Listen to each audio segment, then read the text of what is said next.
बिस्मिल्लाहिर्रहमानिर्रहीम। अस्सलाम वालेकुम। आप देख रहे हैं यूट्यूब चैनल 83 न्यूज़। अल्लामा साद हुसैन रिजवी का एहसन इकबाल को सरप्राइज़ और तहरीक लब्बैक का पाकिस्तान बचाओ मार्च बहावलपुर में दाखिल हो गया। इस वीडियो में हम इसी के मुतालिक बात करेंगे। नाज़रीन कराम, कल नदीम मलिक के प्रोग्राम में एहसन इकबाल ने यह इल्ज़ाम लगाया कि जब 2018 में उन पर हमला किया गया था तो हमला करने वाले का ताल्लुक तहरीक लब्बैक पाकिस्तान से था। तो एहसन इकबाल साहब, इस वक्त आपकी हुकूमत है और सारे इदारे आपके मातहत थे। अगर आपका इल्ज़ाम सच्चा है तो आप साबित करें कि जिस शख्स ने आप पर हमला किया था उसका ताल्लुक तहरीक लब्बैक पाकिस्तान से था। एहसन इकबाल साहब, अगर आपके पास कोई सबूत नहीं है तो आप पाकिस्तान की इतनी बड़ी सियासी जमात पर यह इल्ज़ाम नहीं लगा सकते।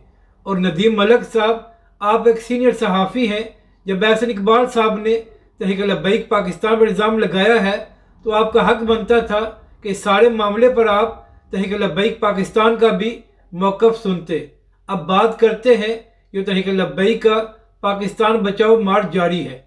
तो नाज़रीन कराम, पिछले 11 दिनों से तहरीक लब्बैक का महंगाई के ख़िलाफ़ पाकिस्तान बचाओ मार्च जारी है और पिछले 2 दिनों से तहरीक लब्बैक पाकिस्तान का यह काफ़िला पंजाब में दाखिल हो गया है, जहां पर अल्लामा साद हुसैन रिजवी और तहरीक लब्बैक के कारकुनों का शानदार इस्तकबाल किया जा रहा है।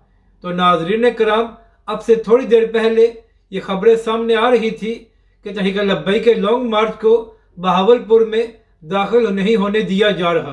तो इसी हवाले से नादिर बलोच साहब ने भी ट्वीट किया था कि इंतज़ामिया ये कोशिश कर रही है कि तहरीक लब्बैक का लॉन्ग मार्च बहावलपुर में दाखिल ना हो। मगर नाज़रीन कराम, जब इंतज़ामिया ने तहरीक लब्बैक के कारकुनों का जज्बा देखा तो उसके बाद बहावलपुर की इंतज़ामिया पीछे हट गई है और अब तहरीक लब्बैक का ये लॉन्ग मार्च बहावलपुर में दाखिल हो गया है, जहाँ पर अल्लामा साद हुसैन रिजवी का तारीख़ी इस्तकबाल किया गया है।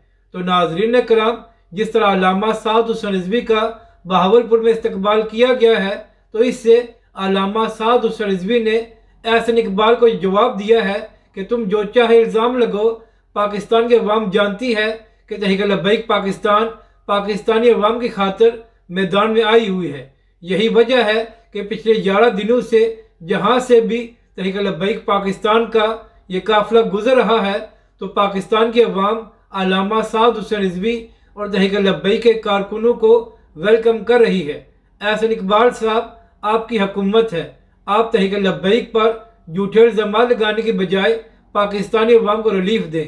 अपनी राय का ज़रूर इज़हार करें कि आपको ये वीडियो कैसी लगी और हमारे इस चैनल को भी सब्सक्राइब करें।